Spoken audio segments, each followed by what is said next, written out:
Your phone with you? What are the questions? Am I allowed to cheat? Are we after? No, never mind. Hey friends, welcome back to our vlog.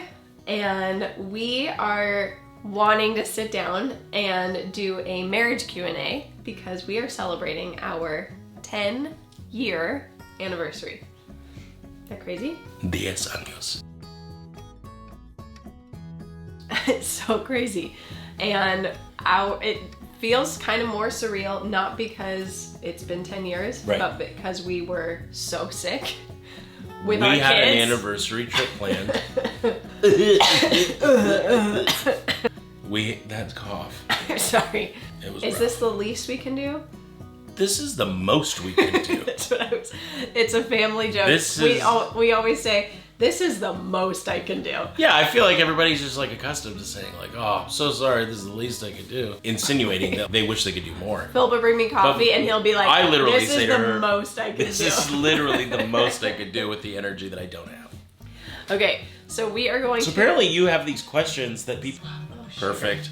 So on Instagram for our 10-year, I asked for us to do a little marriage Q&A. Yeah. And I got plenty of questions. I piled a bunch that were very similar and piled them together, and I will save the most asked question for the end. Because I mean, I swear every third question was the exact same question. Really? Wait, like 30% of the questions were the exact same question? I mean, I'm being Philip, I'm exaggerating a little bit, but... I love exaggeration. Listen, facts get in the way of a good story. Maybe at least 10% were all just this one question, though. But it was a lot. That's at the end? I'll say that for the end. I honestly have zero clue with these questions where I asked her if I could get prepped for it. Ready? Ready. Okay, so Becca just asked, What's up, Becca? How do we meet? How did we meet? A quick little excerpt to just catch everybody up. We met in college.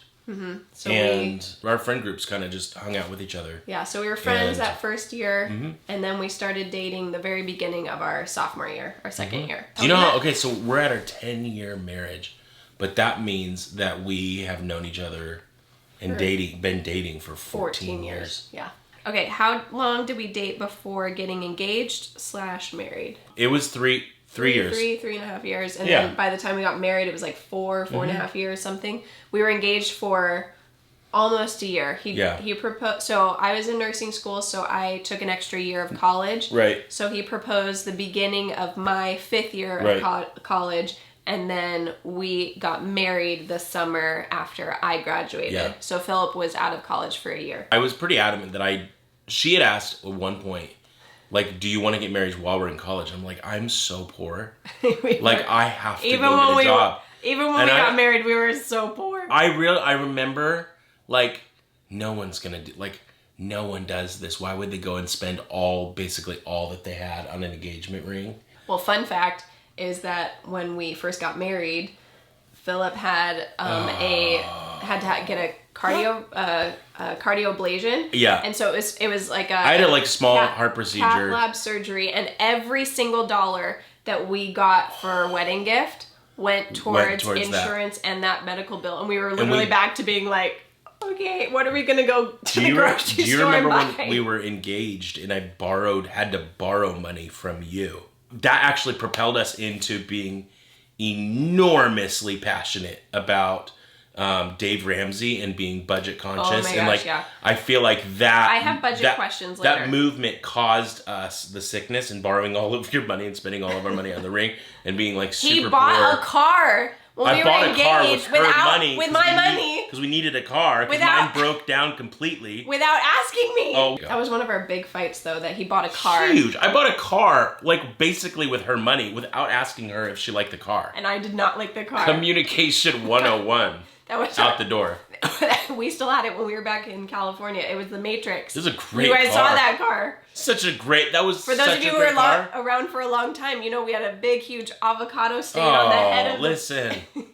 Anyways, okay, we're gonna stay on car. Track. We're not the baby making Matrix, which was never fulfilled to its own name. We never got to make a baby in that Matrix. That was his friends and him would call it the baby making Matrix, and it was not the baby making Matrix. It was not. These are great questions. Okay, so preface before going into this, I should have said this at the beginning of the video, but if you guys watch our videos and you have your young kids around, usually when you're watching, I would say in this video, just there's some words that I would say, maybe I won't play it when my kids are around. I mean, everything we usually say is usually PG, but I'm just giving you a heads up of maybe watch this with adults and not with your kiddos. Got into the next thing. Okay, so Lexi asked, what is something you're glad that you did at your wedding and something you wish you didn't? Oh man, that's easy. Something that I'm glad that I did was her. And something I was gonna say. that finally, we were virgins when we got married. Yeah, I was gonna say, that was my answer too, was that something we're glad we did. I was glad that I was so glad we saved ourselves for our marriage. I was so glad. There are so many more implications to saving yourself beyond just the physical, getting to know them. But man, it's so deeply spiritual intimacy is, and so yeah, super glad. Something we didn't for our wedding. Man, I loved the food. Don't tell they care. Your parents can't watch this. They spent so much money on the food at our wedding. The food is like one of the most expensive parts, and we wanted a food truck. Like I still to this day. My mom will say to this day, I should have listened to you, and we should have done a food truck. I know it would have saved more money. I know. Ours was very budget friendly though. We did a lot. We did a lot. But it still costs a lot. But just like invest in the marriage itself, not just the day of the wedding. Okay, it's easy to say this now that we're 10 years past. He was not me 10, 11 years ago. Never been you. Planning it. It was so fun. Watching you and your mother plan things is extra me and my friends, with your mom. A wedding, however, is not about you. We drove a U-Haul from Southern California to Northern California, did the wedding, and it turned out like we turned this venue into like a Magnolia experience. What he means is we brought all of our decor with us. We brought everything in that U-Haul. Ended up like decorating was from garage sales, and it ended up being all of the furniture to decorate our house. But what I'm saying is a wedding is not about us. That was the hardest part to really realize when we were planning. It's not about us. It was about you and your mom. No. That's what they told me. No. Well, they can tell you that it's about the family. So what's hard is that it's not going to necessarily be your perfect day as a bride. It's all about making sure everyone in the family is happy with the whole celebration. Someone asked, I didn't write it down, they asked, were you a bridezilla? I don't think I was. No, not at all. Okay, Juliet asked, what is your favorite thing about your relationship? Oh, man. This is why I didn't tell you before, so I couldn't think about it. Can I say two? Sure. Okay, number one, we forgive quickly. Mm-hmm. I would say that sets us up for a foundation of fun. Yeah. When you forgive quickly and you don't take yourself too seriously and you don't take the mess ups too seriously and you don't take the heartache too seriously, we are able to grieve quickly and forgive quickly because life is more important. Like the pressure chamber of our marriage never really gets to a place that it explodes. So we don't really ever explode on each other ever because that is so not true. And you're so sweet. And he's saying such sweet things of like, oh, we both say sorry so quickly. And I wish that I say sorry faster than you. He says sorry so fast. Oh yeah, I do. And can I say the one thing that you used to ask me all the time? You haven't asked me in a while, but you would ask me, is this going to matter in an hour, in a day, in a week, in a month, in a year? Good ad. And depending on what the answer was, 100%. Is how hard you're going to fight over that issue. Yep. Is this going to matter in a day? Yep. If it's not... Yeah. Life is think about it as like an XY chart. Like if it's going to matter all the way over here, then that's how high the level of fighting that you're going to enter in. Like if it's a serious mistake, yes, like that's something to grieve over for a long period of time. Sure. But if it's like, why did you scratch my car? It's like, whatever. Yeah. You know what I mean? Like, yeah. And it depends. It depends on the personality. Did you ever scratch my car? I don't know how I grabbed that out of the middle of... No, I've never scratched your car, but you did scratch my car. I did scratch your car. Yeah. I'm sorry about that. Was there a second thing you said you wanted to say that you liked about our relationship specifically? Oh yeah, forgive. Or I have one. I would say forgiveness. Yeah, I mean, I have another one. You probably... we could bring it up in another time. Okay. My favorite thing about our relationship is the fun that we have. Yeah, That's what that was yours. Yeah, 100%. Is just being able to laugh and play and enjoy life together. Yeah. Like, you are my adventure partner. You are my play partner. You're my dreaming partner. Yeah. I think the fun is way more important than all the other things. Completely. But I feel like the fun happens because we are able to forgive quickly in the midst of it all. Like, so then both set a perfect combo one. Forgiveness leads to fun. I've got a lot of those questions coming up. Anyway, every single one of these questions could be like an hour long. So we're gonna try to crank through them a little sermon, quicker. conference, you name it. Yeah, like we'll make these shorter, and then we can embellish. Is that right? No, that's the wrong word. We can elaborate on them. Thank you. As we can embellish later. is lying. Okay. This is my my word fixer. You're my word fixer. My word fixer, whatever. I can't even say it. I'm like, okay. Katie asked, the hardest thing you've gone through. Oh man, infertility. Yeah, that's not hard to say. Not even close. Yeah. I truthfully, we've gone through a lot. I know. I would say secondary would be Cassidy's open heart surgery. There was so much that we've been through that was just tragic. The loss of your sister. Yeah. Some of the things with your parents and their health, and just so much with all of that. But like, as far as a unifying problem, where we're both affected individually the same. So I would say that infertility was definitely the hardest thing we went through, only because it broke us all the way down to our foundation, and we really had to make sure our foundation was strong.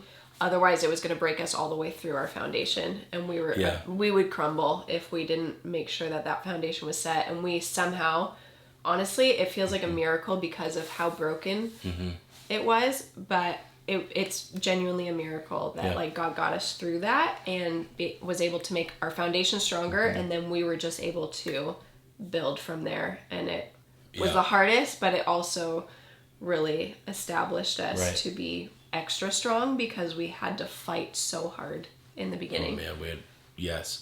Oh man, one caveat to that. What? We're never gonna get through this. One caveat to that is like it's really important, and I say it all the time. I'm sure you guys have heard me say this for years, but infertility is one of those things that it affects every avenue of your life. It affects your physical and your just well-being. It affects your financial and how much it costs to start a family. They understand all these words. Keep going. We're never going to get through all of the questions. I just wish they could just come and hang out with us for like days. That's called our conferences. I know, but I miss them. So okay. Spiritually, financially, physically, mental, emotional, sexual. Physical. Yeah. Another physical. Yeah. Oh, differently, yeah. A little different. Okay. Yeah. Cassidy asked, can you talk about spiritual intimacy? What are ways that you pursue God together? Can I take this one? Yeah, you may. He's long-winded. And you're the best and so sweet, but we're going to try to get through these questions. Yeah. I would say for us, it's really easy to feel embarrassed to pray together. Sure. I would say a lot across the board. And I feel like couples might have a hard time getting to that point together. Yeah, sure. And so I would say if you could even just start by praying together and trying to get comfortable and know that your relationship with God is so intimate. Yeah. And if you're having a struggle with your spouse, you don't want to necessarily get that intimate with your spouse. I honestly feel like along with being physical with each other, praying together is one of the most intimate things that you can do together. 100%. What's so interesting is that your perspective of that question, I don't think I would have gone to that. And that's not that I'm better or worse than you. I think you have such a different perspective. And I think that that's beautiful. I think that that's why marriage is so powerful. Because I just see prayer as just this natural formation of how you build a marriage. Like but I don't think people understand. I think you're 100% right. I think if I'm being super honest, the way that you just brought up prayer reminds me we have to go all the way back to the foundation. I think that's so important. I would have glossed over that. Second nature that's to you totally is second not nature second nature right. to everybody. So prayer is talking to God.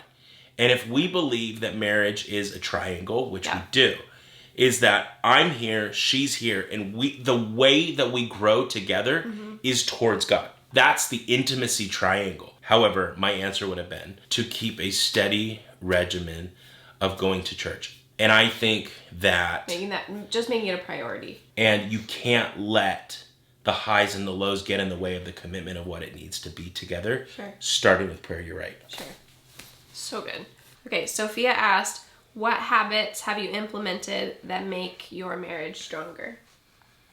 If there's food to be made, serve your spouse first. If they're going to bed early because they have to get up early, go to bed early with them. Do whatever you can so that you can join in to what their life is doing as well and be sacrificial and selfless in those areas. I'm more about sacrificial living than I am about the thing is, you're doing things on my own. An expert at sacrificing. Like, that you are an absolute expert at being sacrificial. I appreciate that. I have a lot of improvement. I have a lot of room for improvement. We all need to grow. I would say it kind of touches on the same thing, but I honestly feel like it's a blessing that you and I both forget so easy. We literally make a joke of like, we have like short-term memory loss when it comes to arguments. It's like Finding Nemo. Way. Short-term memory loss has been a blessing for us. It's such a blessing because we don't hold grudges. Right. Because most of the time we just forget.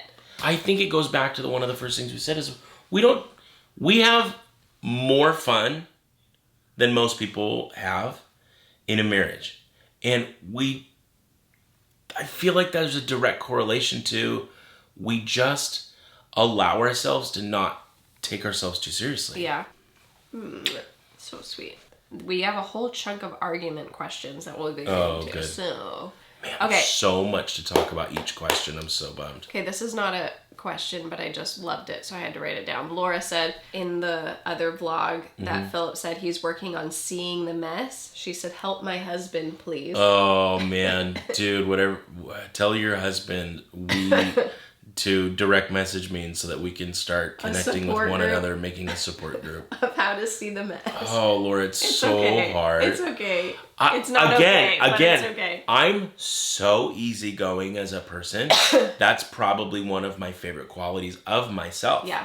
Is that I really I go with the flow really well. There are times that if I have an agenda or a desire to do something and it gets offset, I don't deal well with those times sometimes. I see past the mess way more than most logical people do. Sure. And I'm able to see the mess, to me, is in the way of the fun. The mess is in the way of the memory.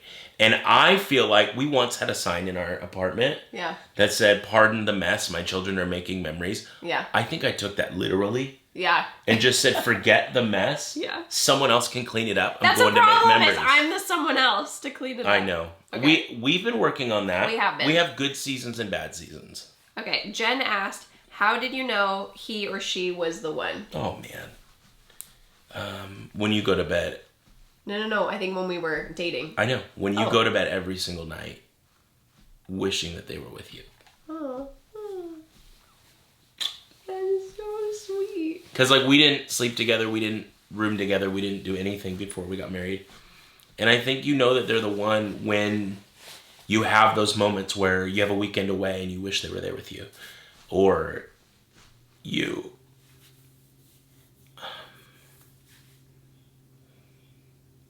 want to do life with them. Yeah. I would say it's not necessarily going to bed I wish they were here in my bed. Yeah, no. I'm going to do something. You're constantly thinking about you're missing out if you're not with them. Yeah, that's a good one. That's a good way of putting it. Yeah. That's so good. I'm going to second that. Okay, Bentley asked, what do you do if you fight in front of the kids? Oh. We would never do such a thing. No, we're perfect. Never. We apologize to our kids. Yeah, so totally. we are both very strong personalities. So we are ones that we want to deal with the conflict right then and there so we can get over it and move on with life. The problem is there's a lot of people, there are conflicts that we will go head on and just try to resolve it right then and there. And there's a maturity in our marriage and in our raising our kids that we are learning. I hope that you get this from us. I really hope that you guys hear our hearts. I feel like we have one of the strongest marriages I have ever seen. And I say that with humility, knowing that we've worked really hard at this. Yeah. However, yeah. I feel like there's a lot of maturity that needs to happen Sure. in the coming decades. Sure. Where we really need to rein back our willingness to enter in conflict Sure. in public, especially in front of the kids. I believe that the reason that happens more often than not is completely my fault. It is way less, 99% of it is because he doesn't want to wait. If I forget, I forget. And so then I won't be able to go back. And so I want to deal with the conflict right then and there. Sure. And sometimes I want a cooling off period and then talk about it. Do you remember the time that I unscrewed? No, we're not talking about that. We're not sharing that. Why? We're just not. We're not sharing that. If we do conferences one day, we can share it at a conference for sure. So we will go head to head and we will argue, and I would say there's some health in that where your kids can see healthy arguments. Yeah. If it gets too heated, that's more what we're talking about is when we're feeling our blood start to boil, to be behind closed doors, just being healthier. Usually we're pretty healthy in our arguments anyways. Yeah. But even still, we have gone to our kids and have apologized and said, mommy and daddy should not have been talking to each other so mad in front of you. Yeah. We're frustrated. And hear us. We're not screaming across the house, throwing things at each other. But sometimes I'd like to. I would like to sometimes. But I do think that there's such a level of respect for the kids that really our deepest desire is to over-communicate with them. Yeah. And so when we make a mistake in oversharing in front of them, yes, we have to put in boundaries of how much and how honest we're going to be in front of our kids. And I think that's a lesson in maturity. Sure. And I think we're growing in that. So if you have any tips, please share that with us. Yeah, now that we have comments. If we have comments and honestly, just share some advice of that. But I did get this question asked a lot. If you fight in front of your kids, I would just encourage you to practice also being humble and to apologize to your kids. Yeah. And just anything, not even just fighting, just in general, how it is an example. Being a parent is not just directing them, it's being an example. And I feel like apologizing to your kids is a very good example. 100%. Okay, so there was a couple of questions on this, but I'm going to take it so we can keep it nice and concise. So what you're saying is I'm a lengthy communicator? You've got a lot of words. I know. The question was pretty much asking about joint or separate bank accounts and finances. Joint. We are very adamant about being, and this whole video, what we learned when we first had kids, to each his own. This is more our experience, and you can take it or leave it.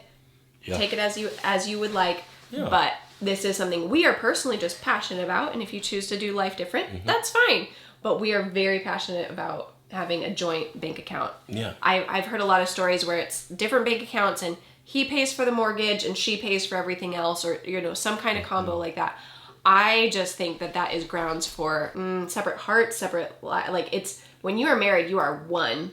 Yeah. And it's one thing of just having different accounts that you want to set for different things, but it is you together.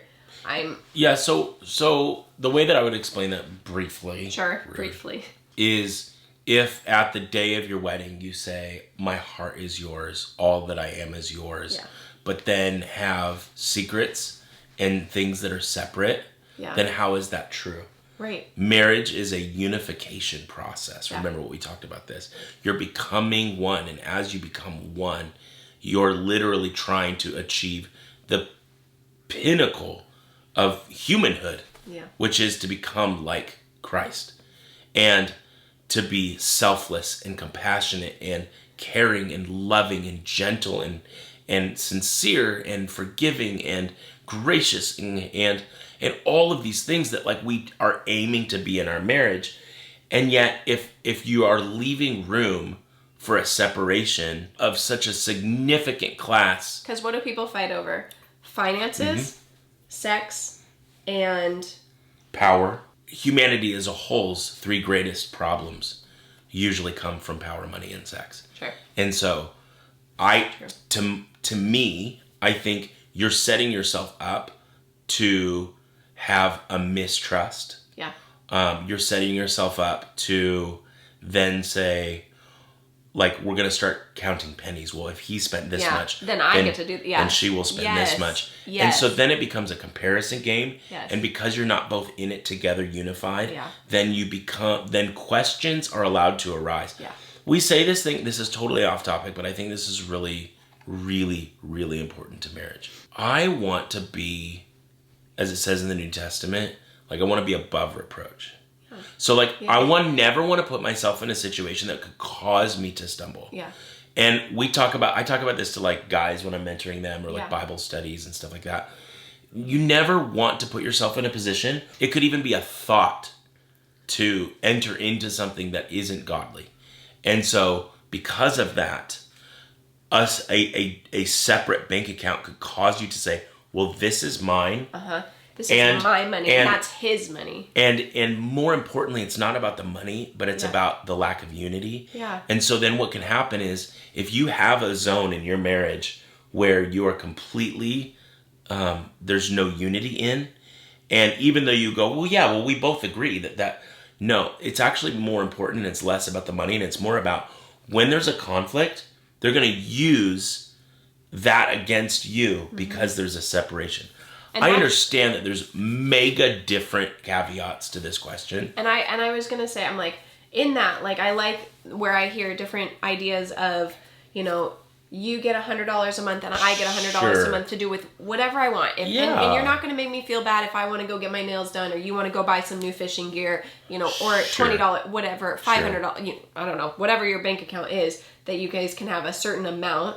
Nice. I'd love that. Could I? That'd be great. Well, I was going to say $100, $50, $20. I don't know, whatever the number is. That's not the same as needing a separate bank account. That's just deciding something together where... Yeah, 100%. Be creative and call it the rapid round. Okay. We're calling it the rapid round. Don't whisper, they can't hear you. Oh, we're calling it the rapid round. No. Okay. Okay. Joanna asked, do you argue sometimes? Yes. How do you deal with that? I'm sorry.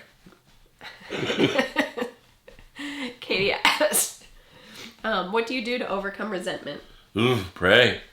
Yeah. How do you handle miscommunications? Confront it, even if it's an old issue. If it's festering, don't let it fester and explode. Talk about the things that make you feel hurt and pain. And explain, this is what I heard, or this is how it made me such a good point. Such a good point. This is rapid fire round. I know. I'm trying to pick my words. It is so imperative in a marriage that you set quality time without screens in front of you, without phones, to just sit and lock eyes with each other. Yeah. And to talk about the things of the day. We used to call this, we used to call it honesty hour.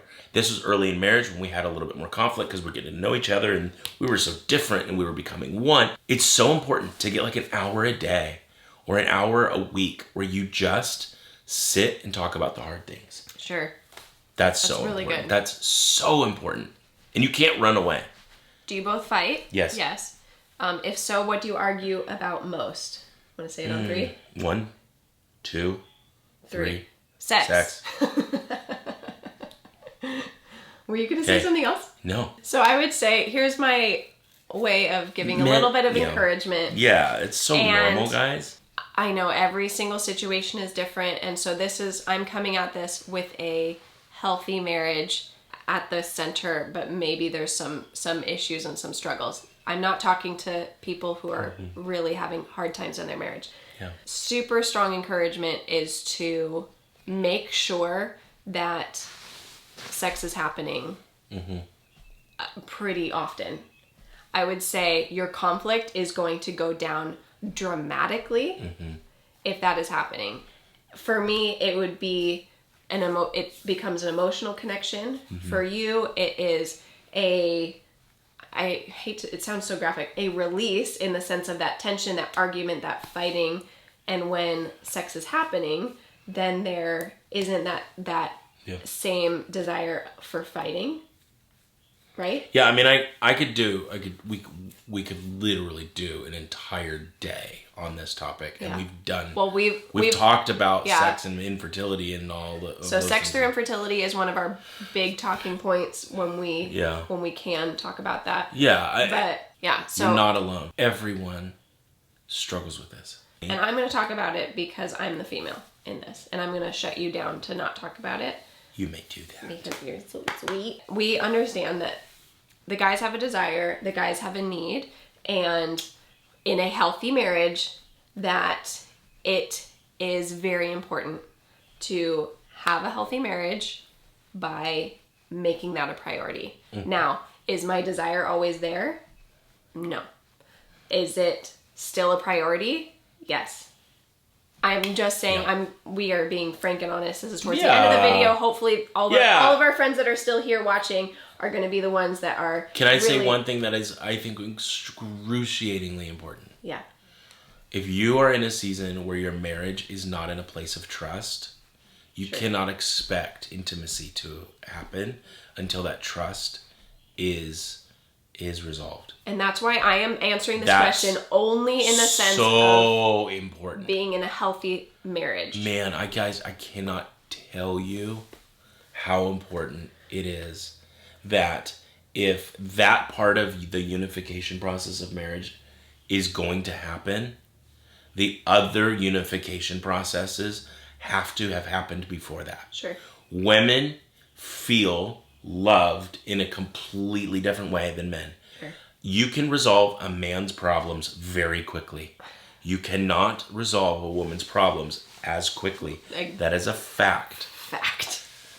I have to be emotionally available before she will want to be physically available. Well, and so I have to come to her level on that first, and then her return it on the other favor of physicality. There are instances where it is the opposite. Yeah. I'm done talking. What was that book that we read on our honeymoon that we really liked? Sheet Music. That's a really good book. This is so good. That goes into... It talks about it talks about woundings that you bring into a physical relationship. Yeah, so it's incredibly important. They say read the first 4 chapters when you're engaged, and then the rest of the chapters are for when you're married. Yeah. I keep wanting to say, make sure it's not going longer than X number of days. But I don't want to say that because it's so vastly different for everybody. Right. But at the same time, I think it's something that you both need to talk about of how often do you need it? Yeah. How often do I need it? Yeah, and those usually are very different. Sure. And then trying to come to an agreement. There's something to be said about when you're in marriage, especially the longer you're in marriage, to be constantly dating your spouse. Sex sometimes isn't the starting point. It has to come in through great communication and sacrifice. It's not the starting point. It's we will talk about that. Yeah, it's so important to talk about. Man, this video is really long, but I will say this. This video will be an hour. We talk about this vicious cycle for us. Anyways, there's the love and respect cycle and all these different cycles. But for us, it was we would talk about you wooing me to get there. And me putting out to make you more wooing, sweet and happy, and then you can woo me. And it always felt who is going to break that cycle first? Yep. And it's just my encouragement is for you ladies out there. He might have ticked you off. He doesn't deserve it of what you feel, but it's not about deserving. Yeah. It's about sacrifice and how... Once that does happen, on my side, I was able to break that vicious cycle, and it brought us together, and that he was able to get to the point of being sweeter and wooing me, and then Philip, opposite side of wooing me in order to, anyways. This is really important. Okay. Super, super important to say. Friends, if that is one of the most significant struggles, is the intimacy in your marriage, please, please, please, please, please, please seek wise, godly counsel. Yeah. You are not alone in the intimacy struggle of your marriage. 100%. Okay, so this is the very last question. Oh, gosh. And it was the question that I got asked over and over and over and over again. Okay. How do you keep your marriage a priority when raising young kids? We're in the trenches with kiddos. How do you make time for each other with kids? and keep the spark with 3 kids. How do you keep the spark? All the things. It's Man. all, keeping your marriage strong with having kiddos, especially young kiddos. You want to know you want to truly, truly know? Let him, as you're walking by, grab your butt and squeeze and laugh and have fun. That's exactly what I was going to say. And, like, marriage in the midst of parenting. You can talk. Oh, sorry. I know. You can. You're good at talking. You really are. I was going to say the similar thing, though, is that the walking by, spanking each other's butt kind of thing, if that's your thing. Bunzos. Encouragement for the women that when your husband comes up behind you to hug you, do I do this all the time? No, but I always try to remember this, is to embrace that. Relax into it. Stop the cooking, or I say cooking because that seems to be in the kitchen, but whatever you're doing. Unless the turkey's on fire. Sure. Put the fire out. Okay. But it's not an actual fire. If there's no fire. Lean in.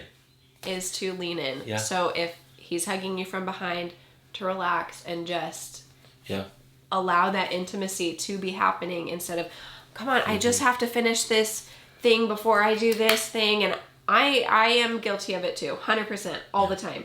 But that's what I'm saying, is trying to remember to take those moments to allow that intimacy when you still have kids. And we might be different in this.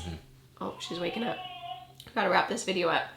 But the kids sitting at the table, our kids will see us hug each other, to embrace each other, to be holding each other from behind, to dance in the kitchen, all the things. And honestly, the healthiest thing you can do for your kids is show them a healthy marriage. And so keeping the spark alive, I would say it should be going on during the day when the kids are around, when you're with each other. Date your spouse. For sure. Making that a priority. If you don't have a babysitter around, to swap with another young couple where you watch the kids one night, they watch the kids another night. Date night's so important. Are we awesome at doing that? No. No, we've really struggled with date night since Cassidy's birth and her surgery and everything. Home dating, where you tell your kids between 5 and 6 o'clock, you guys are doing this activity, you are over there, you don't interrupt mommy and daddy. Or after the kids go to bed, that this Tuesday is your date night. Even if it is at home, to set in boundaries. I would say boundaries of making your marriage a priority and not letting things get in the way of that. You get one last statement of how to keep your spark alive. And I should have done it first, probably. You should have done it first. It's okay. It's okay. It's okay. Next time. I forgive you. Thank you. Oftentimes, marriages become dull. Marriages become monotonous. They become mundane. When you're in this constant rhythm. And sometimes in those rhythms of life that can be good, we often lose the spark. Disturb the monotony. Disturb the mundane. Totally and completely learn to be spontaneous again, as though you were dating them, trying to show off your best side from day one. Leave that note. I get a lot of notes. Okay, so I love that. I love just the break up the mundane and trying to keep the spark alive. For us, we really like words of affirmation, so leaving those notes are really awesome, and we love that. If your spouse is a gift person, you can leave little gifts. I love that, breaking up the mundane to keep that spark. Imagining back when you were dating, imagine back when you were engaged, when you were first married, and look at your spouse with those eyes.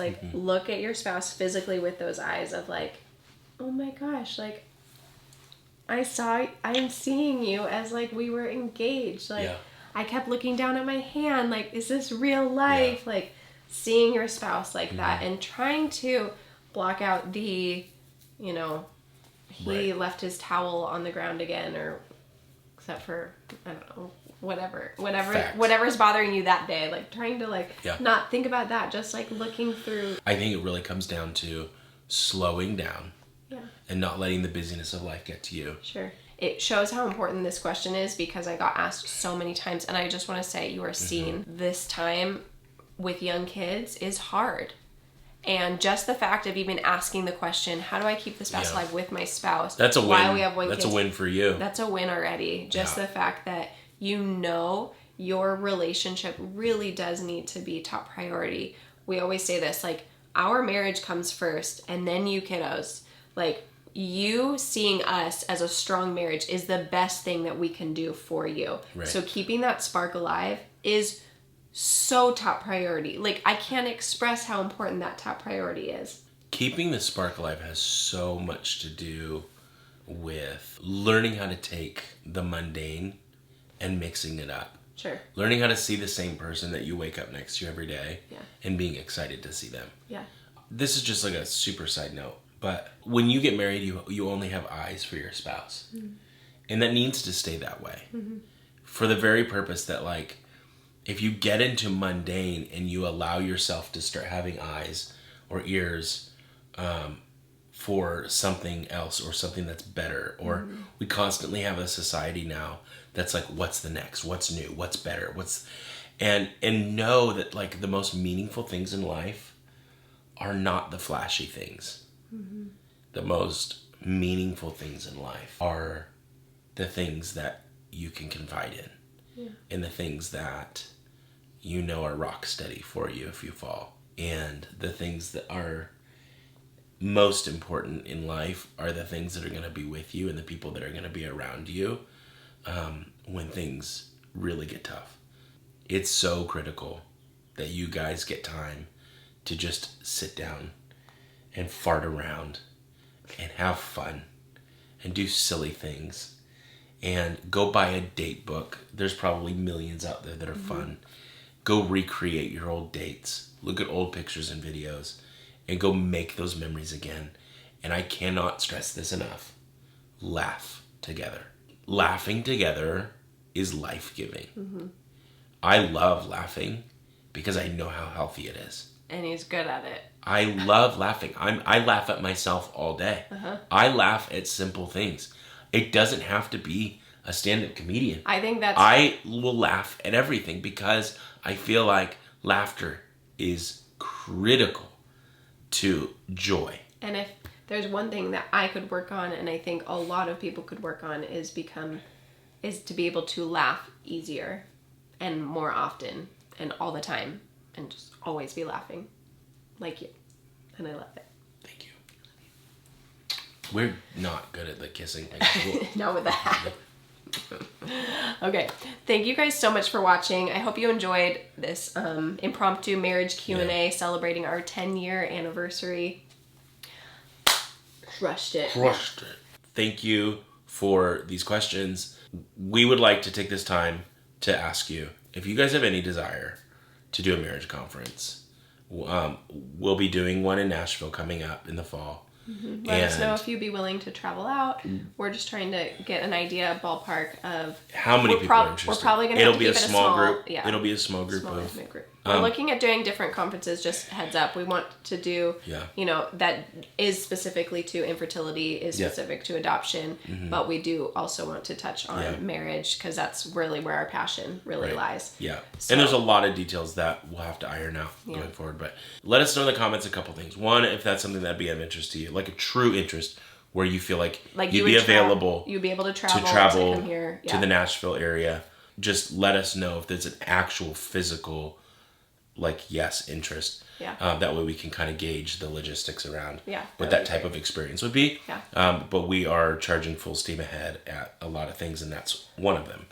Additionally, if you guys have other resources that have been a blessing to you in your marriage, please comment those below. Yeah. Okay, so I just wanted to quickly also touch on our favorite books. Yes. Because that was it's just been so helpful over our marriage. But I would say we already covered on this one. Sheet Music was the intimacy one. How We Love was a game changer. Milan and Yerkovich. In our marriage. We absolutely love that one. Yeah. Love and Respect. The 5 Love Languages. 5 Love Languages. Love Dare. Yeah. I would say those are a really good handful to start with. And I would say, most importantly, above all else, read the Bible together. Yeah. Go to church together. Meet with other couples in your area. Yeah. Isolation is like one of the most significantly wounding things that we can go through in humanity. Sure. And we're coming out of a worldwide season of this. Yeah. And the most important thing you guys can do is get outside, to get outdoors, to meet new people, to have wise counsel. To go sign up for actual physical counseling and support if you're in a dark, really stressful place. Okay, so we're going to end this video here. Thank you guys so much for watching.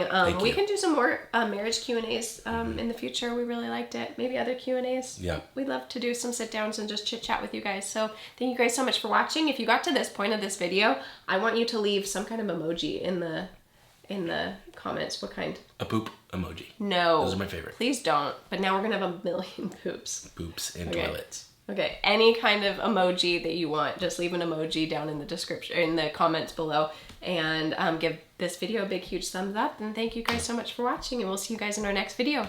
Call it your love, multiply. Bye, guys. Bye, guys.